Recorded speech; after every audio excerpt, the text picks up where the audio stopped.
Hello Cherrie dears, welcome back to another episode on this channel. Hope you're all doing well.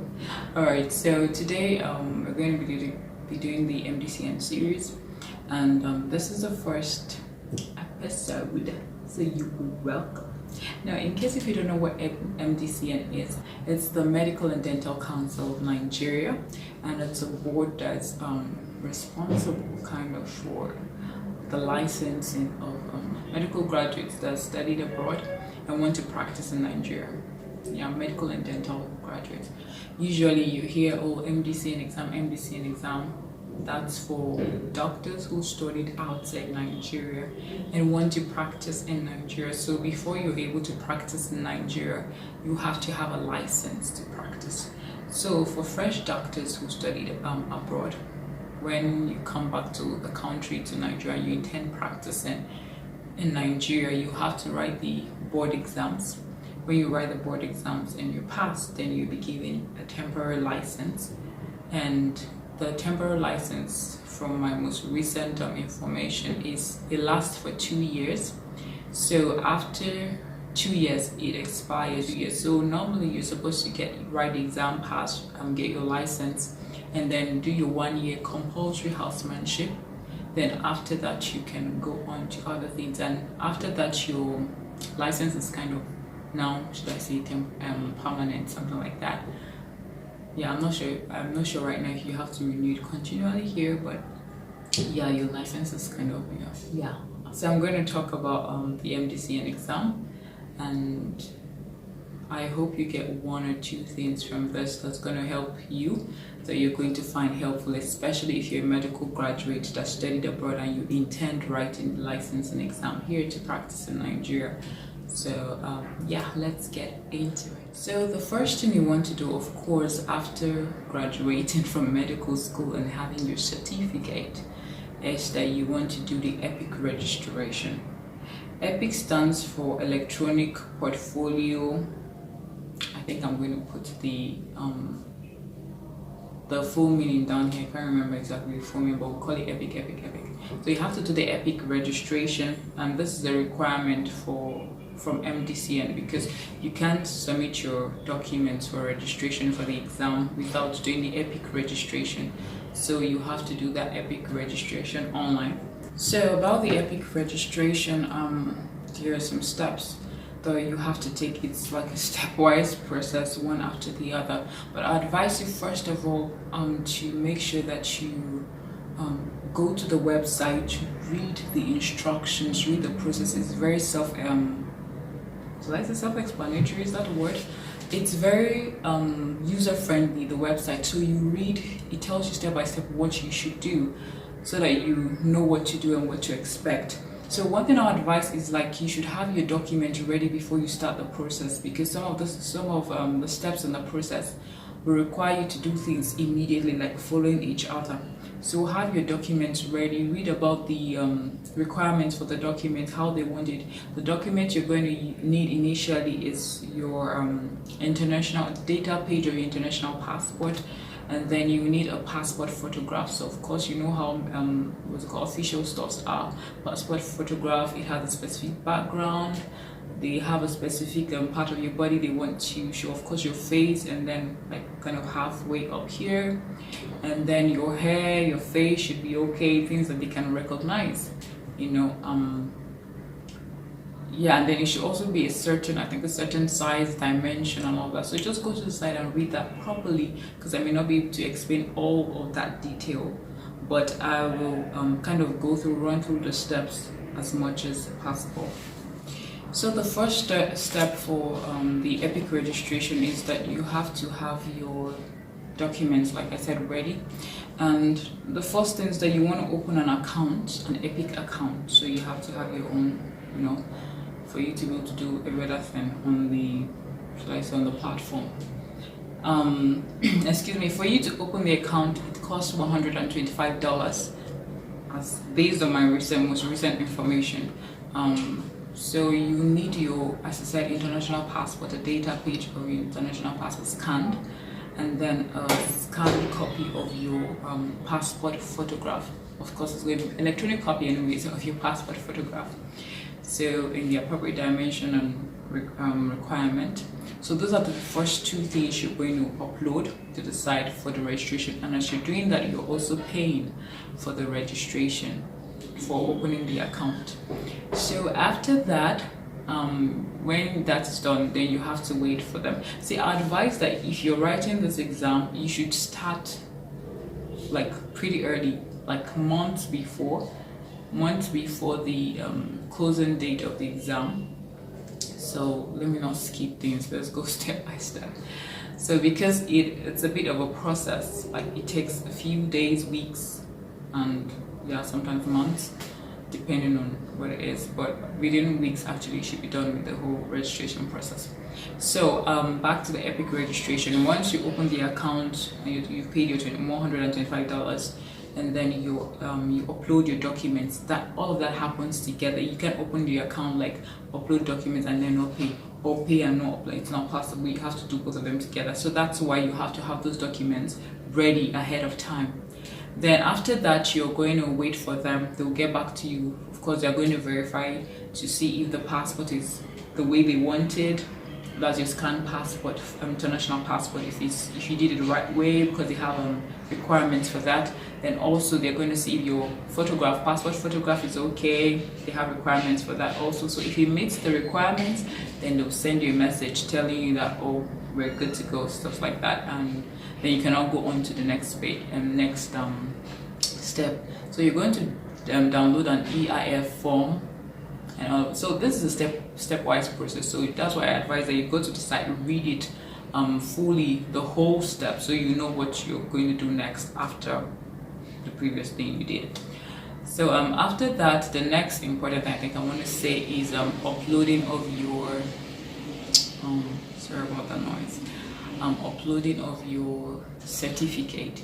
So when you're uploading your certificate is like the medical certificate you have as a medical graduate. In Ukraine, it's called diploma if you studied in Ukraine, but depending on where you studied. So you have that certificate and you have to upload it. Then please, if you studied in a non-English speaking country, make sure that your certificate is written in English, or if it's not, then it should be translated. So you have to have like let's say legalized translated copy, something like that, to go together with the certificate, the original one, when you scan it and post it or upload it to your now account, because now you now have an account on the EPIC platform. So after you do that, yes, while you're doing that, remember to click on the recipient organization or board for your certificate. It's very important. So for MDCN, when you upload your certificate, you're going to see what's it called, a list anyways, that you have to choose from where you want the certificate to be sent to, because it's very important. So you click on MDCN Mental, oh gosh, why do I keep saying mental? Medical and Dental Council of Nigeria. You click on that, and then your certificate is pretty much enough for you to get the registration for MDCN exam done. But if you want to add, maybe boost your portfolio on the EPIC platform, yeah, you can upload your transcript also if you have a transcript separately. So scan that and upload it also. Then each upload of documents costs $90. So you have to put that in mind, aside the $135 you paid for registration for the account. So when you upload that, and you have to upload and pay it together, it's a one-step process. No, it's a complete step like that. So yeah, after you do that, the next thing you want to do is wait. Now between all the steps, there are waiting processes for confirmation from EPIC. They get back to you and all of that. Yeah, I think, oh sorry, before you upload your documents, that's your certificate and all, when you do the registration and you upload your passport and I think your international passport and your passport photograph, they're going to call you. You have a video call, so you have to put that in mind. Video call with the EPIC official, with some kind of notary cam stuff they are linked to. So actually there's going to be a video call where they call you and ask you some questions. You see the official and the official is going to see you, so they're going to ask you some questions and you answer, just like 5 minutes, very short.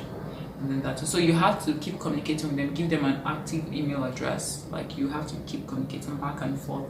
They'll tell you the next thing to do and all of that. So after the video call, that once they're okay with it, they confirm that, oh, you're legit and all of that, then that's when you now go on to upload your documents, depending on why you opened Epic. So so after the after uploading your certificate, then I think that's done for every school, medical school. I don't know if that's, but for me personally, and based on all the information I've gotten, at least for people that came to Nigeria, usually they'll always want to verify your certificate. So I'm going to talk based on my experience here. Usually they'll have to contact the school when you upload your certificate. Of course, you're going to give the address of the school, and another thing, your school has to be recognized, because if it's not recognized, you will not find your school on the list, because they have a drop down list kind of. So yeah, so when you do that, sorry for any noise you hear in the background, there's kind of nothing I can do right now. Just pardon me. Yeah, so when you do that,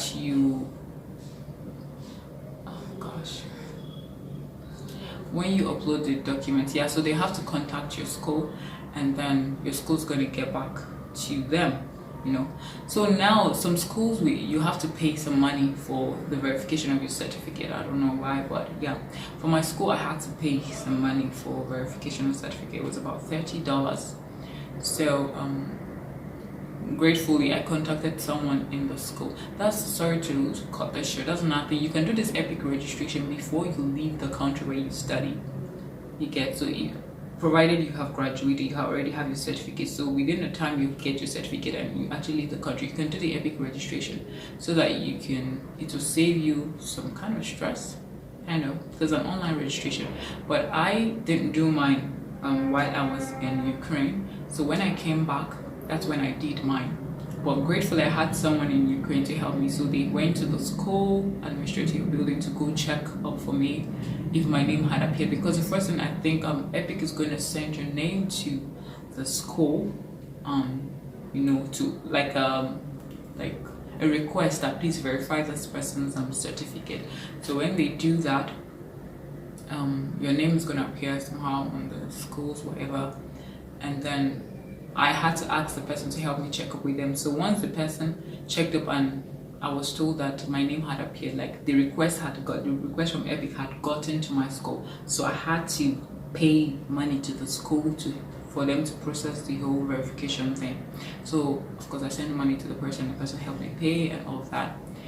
Then after the payment was made, they verified it and then go back to Epic, and they'll also send you an email of the verified version of your certificate. Excuse me. Apparently Epic is going to send your certificate and your passport data and your international passport data and your passport, which you uploaded on the site, on the account, to them. So they verify everything, of course, trying to be sure that you're the person that has the certificate and all that. And then they will send, the school sent me to my email the verified copy with their stamp and all of that. And Epic sent me an email telling me that my certificate had been verified. So whether you paid or not, that's not their business. You have to contact your school, you know, and communicate with your school what it is. It's not every school that paid. My school requested that I paid some money. So after that was done, then yeah, that's the email they sent from my school to me. Is that's what I'm going to go. So I had to print that out as my verification. Yeah, because in the end, that's the whole issue. That's what you need. Epic confirming from your school and all of that anyways. But that's what you're going, that's the document you need to take to MDCN. Aside the fact, or rather, adding to the fact that you already clicked on on MDCN as your recipient for the stuff, for the certificate you uploaded. So they have contacted MDCN, and you're also carrying your hard copy proof to them. So the documents you're going to, so that's that for Epic registration, and it's mainly. Later you can always update your profile, you know, for other international bodies and all that. But because you're going to now have an EIF number, like some kind of professional things like that. Anyways. So yeah, the next some of the other documents you need is you need your, of course, your WAEC certificate. That's your secondary school leaving certificate. Pretty much in Nigeria here, it's the WAEC result or NECO result. I don't know if it's accept NECO, but WAEC result anyway, or GCE result. You need that. Or I think some people also use A levels, but I'm not sure if that please you can confirm. But yeah, the result, basically the result you use in entering getting admission into the university. So you have that, also known as O levels. Sorry, excuse me. O levels or A levels. Then you have that, and also you have your. I think I had to print out an international a copy of my international passport. Then eligibility letter, that's very important. You're going to get that from your school stating that you're eligible to practice as a doctor, something like that. So, and that's nothing. The letter should carry the Ministry of, I think, Health for the country you graduated from, because some people had that issue. Their letter just had a letterhead of their school. So MDCN was like, no, they want from the Ministry of Health, proving that you can actually practice a medical doctor and all that. So gratefully, mine had the letterhead of the Ministry of Health and also my school, and then the letter was, yeah. So you collect that from your school, or you can ask from your school how to get the letter. So if you have to go directly to the Ministry of Health in the country where you graduated from, you should do that. But make sure that it carries the letterhead of the Ministry of Health of your country, of the country you graduated from. So eligibility letter, then I talked about a WAEC, and then I talked about, then you have a proof of your payment. So after you do this epic thing, then you cannot go to the MDCN site to register.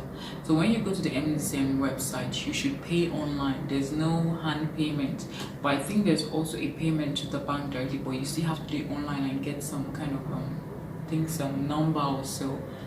Okay, so when you pay online on the MDCN page, they'll send you confirmation to an email, to your email rather. So that's why you have to give them an active email.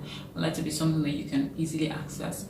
So when they send that, you're going to print that email and print out the proof and add it to your documents. So those are some of the documents you're going to be using. Like I said, I'm going to try and write down the documents on the screen, all of them you're going to need to submit at the MDCN office for registration. So that's when you're done with all of that, you take the document hard copy to the MDCN office. Now the MDCN office, you have to find the nearest branch to you. They're not everywhere anyways, but there's one at Abuja, there's one at Lagos, and then there's one at Enugu. Then the other ones I'm not sure where they are, but you can check to know where the MDCN offices are. So the things you're taking to the MDCN offices are the documents you've already paid online and all of that. So you just have your hard copies of documents and then you take to the office. So when you submit at the office, now you have to be sure what's up when you submit it. They usually will check, at least for me, when I'm at the office where I submitted mine, they checked the documents. So the official was there and he checked through the documents, and if it's okay, then he'll keep it, amongst other documents, other what's it called, candidate documents. But if it's not, if there's a problem, they'll tell you right there most times that, oh, we need this, or I think we can't accept this, your registration is something like, they're just going to help you sort it out most times. But of course, that's why they have the list. So sometimes I guess it's possible for the list of documents that you need or requirements to change. So that's why you should keep tabs with information on the website. If you can go and visit the office ahead of time to know, okay, what are the list of documents they need, so that you can get all of that before you come to submit. Yeah. So that's that about that registration.